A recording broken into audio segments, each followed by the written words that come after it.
All right, so we are back, and this is the most chaotic fight week I think I've ever been a part of. We have content flying around from channel to channel, here on the main channel, over on the breakdown. Videos coming out every day. I want to make sure we keep that going with the last of our how-to series, which we have gone through everyone in the co-main to the main event of the Prime card, and I've told you guys how they win their fights. I'm not saying that they'll win because those videos are going to come right after these. Final predictions dropping tomorrow. And something else dropping tomorrow is the breakdown merch. It is going live at midnight Thursday here, PST. Make sure you guys cop that. Tag me on Twitter, something. I want to see all you guys rocking your breakdown merch. But also, do not miss me going live this Friday, I think 11 a.m. PST. Again, 24-hour live stream heading into the main event of the Prime card, KSI versus Tommy Fury. But speaking of that main event, I have to answer the question on everyone's mind in this video. How does the Nightmare, KSI, the man that was born to be what? No, he was born to be an anime villain and or hero, depending on which role he's playing. And in this main event, he is, whether he wants to believe it or not, playing the hero of influencer boxing. Can he take down the more experienced boxer? Against all odds, David and Goliath story. How does KSI do it? How does he overcome all the odds? How does KSI beat Tommy Fury?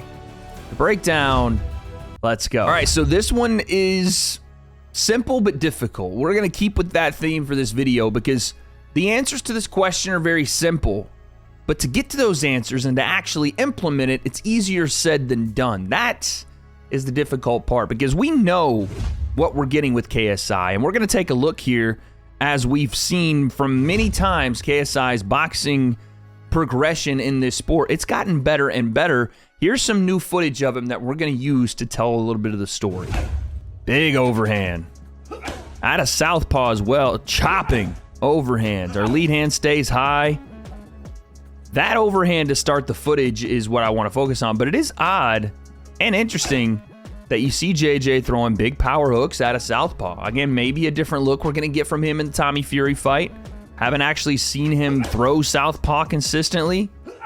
Regardless, I think one thing we could take away from that is that JJ throws so powerfully, and as you're seeing here with his big overhand, that sometimes after that big overhand, maybe he's a little squared off and he just wants to flow into that next punch, which could be that big left overhand out of southpaw position. Something we haven't seen from JJ, but a nice tactic to switch stances while also attacking. You've seen this from the likes of a Dustin Poirier in the MMA scene, who is always standing southpaw, but is a natural right-hander. When he throws combinations, he will switch stance to get to that big right hand out of orthodox. There's something to be said for that, but the main reason I want to watch this little clip of KSI's punching is because you don't see a lot of setup, of tapping shots.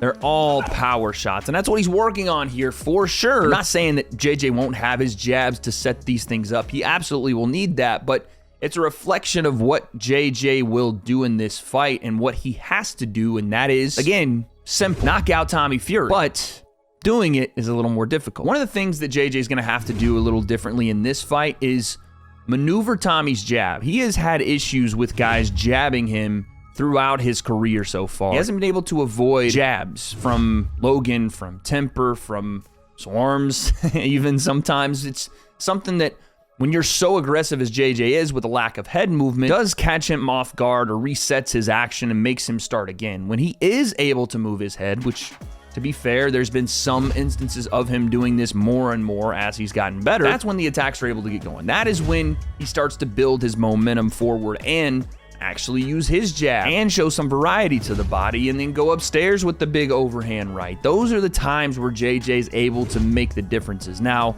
the jab he's about to see will be the best one he's ever seen, at least in the ring. Sure, we're talking about him sparring guys like Idris Virgo and some big-time professionals in his camp, but as far as under those lights without the headgear on, this will be the best jab that JJ has ever seen. And you combine that with Tommy's already ridiculous body size and frame. I saw his pictures yesterday for Fight Week, and he looks like a goddamn robot, which again makes his jab even more frustrating to deal with because he can touch you and you can't touch him. So JJ does have to use his head movement a lot more in this fight. He's gonna have to cut angles a lot more in this fight, because if that jab sticks JJ continuously, it's gonna interrupt his rhythm. Another thing that JJ's gonna have to do, again, this is gonna work off Tommy's jab, is counter the jab. Throw as Tommy throws. The jab comes, slip inside, right hand over. We go back to the Tommy Fury-Jake fight. Jake utilized timing and was able to counter Tommy's jab by slipping outside of it and banging his left hook. He caught him a couple times with that punch, and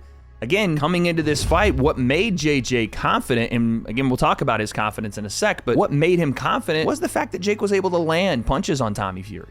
Whether it was the left hook, whether it was the big right hand, everything that Jake landed gave KSI confidence to say, if I land that, he's going down. So like I said, number one, avoid the jab, maneuver the jab, counter the jab. Number two, you know, the wise Teddy Atlas says, we are firemen, we stay in the fire. And that's a good phrase to use for guys that stay in the fire and trade back and forth, but JJ can't just stay in the fire, he has to create it. JJ has to be an arsonist in this fight. He has to create the fire, he has to move forward, he has to be the one initiating these exchanges and making Tommy Fury answer him, because if JJ lets the fight come to him, we haven't seen him be able to counterpunch off his back foot. We haven't really seen him be able to walk backward throwing punches, or again, utilize the ring on his back foot to draw a guy into his range and then throw shots over the top. I just haven't seen it yet, so I can't tell you it's the most optimal strategy for him to use, because I don't even know if he can do it. What I do know that he can do is walk forward,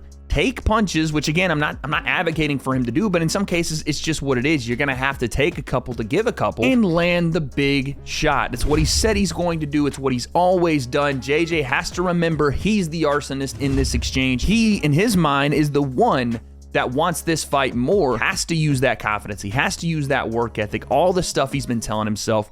We've watched him throughout this week go through his training sessions in the YouTube documentary. His mind is like a steel trap.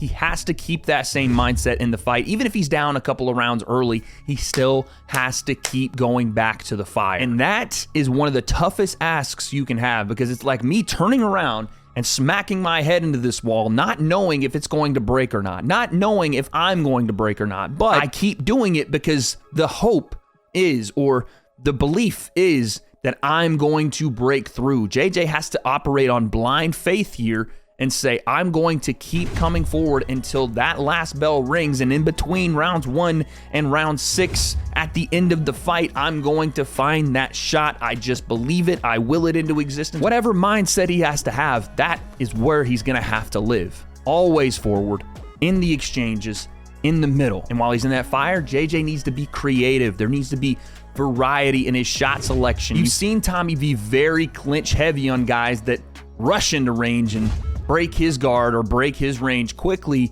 to then get back to his jab. JJ has to be a little creative here, and while he does need to come forward, he needs to operate at a place where Tommy can't just clinch him. So that does mean utilizing his jab a bit after he's inside of the long arm of the law. But JJ needs to have upstairs, downstairs attacks. Tommy will already have a bit of an awkward kind of hands low style, so catching him off guard with a jab to the body right hand, or right hook to the body left hook upstairs. These are things, again, simple exchanges, but things that maybe Tommy Fury doesn't even expect JJ to understand yet. We talked all week about how Tommy may be underestimating JJ a bit, and maybe doesn't think JJ has any reason to be in the ring with Tommy, doesn't respect him as a boxer, told him he's going to leave him flat on the canvas and have him stretchered out. All that changes with one power shot from KSI. One shot on the chin to wake Tommy Fury up and make him realize, while JJ may not be the best boxer in the world, he will fight you. And apparently his power is something to behold, because everyone you talk to that's been in his camp, that spars him, that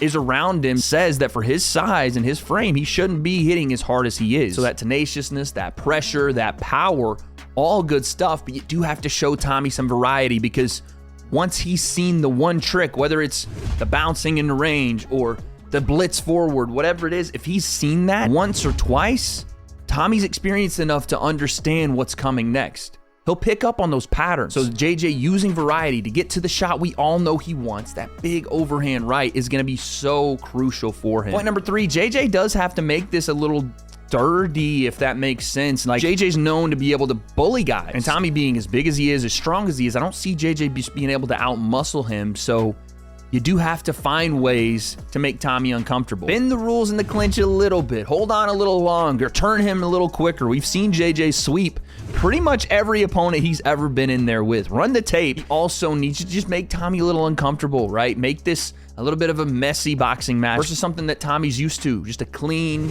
throw his jab right hand, get back to his range. As much as Tommy says he wants to come in and bulldoze KSI, KSI knows how to do that, and he's done it to damn near everyone.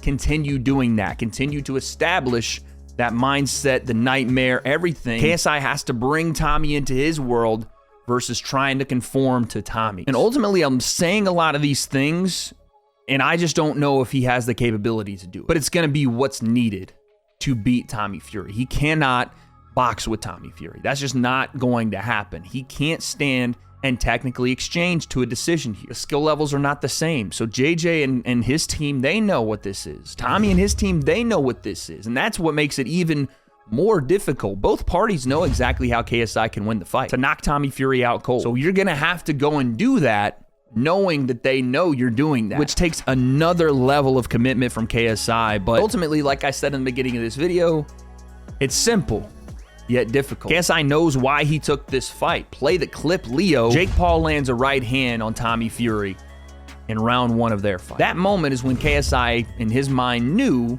he could beat Tommy Fury. He believes when he lands that same shot, or a powerful shot, left hook, right hand, whatever it is, that Tommy will not take it. And if he does once, he won't twice. And if he does twice, he won't 3 times. He will not stop in his mind until Tommy Fury hits the canvas. And there's only one way to do that, and it's the gift and the curse of what KSI brings. It is risky business, but it is a fire he has to create. JJ has to absolutely go for broke. But that's, in my opinion, how KSI gets it done. That's how he wins. Comment section, let me know, how does KSI get over the hump here? How does he take down Tommy TNT Fury? This is the last of our how-to series, but we have official predictions coming tomorrow for both the co-main and main event. And make sure you guys are tuning in on the breakdown. To be quite honest, some of my favorite content is going down over there. We're doing breakdowns of lie detector tests and documentaries, and we're actually going to pick all the undercard over on that channel, so make sure you don't miss it. Subscribe here, subscribe over there. Make sure you get the breakdown merch, and be here Friday, 11 a.m. PST as we go live, because we still need the answers. Can KSI beat Tommy Fury? I think so. We're only a couple of days away on Saturday night, October 14th. Guess we'll find out.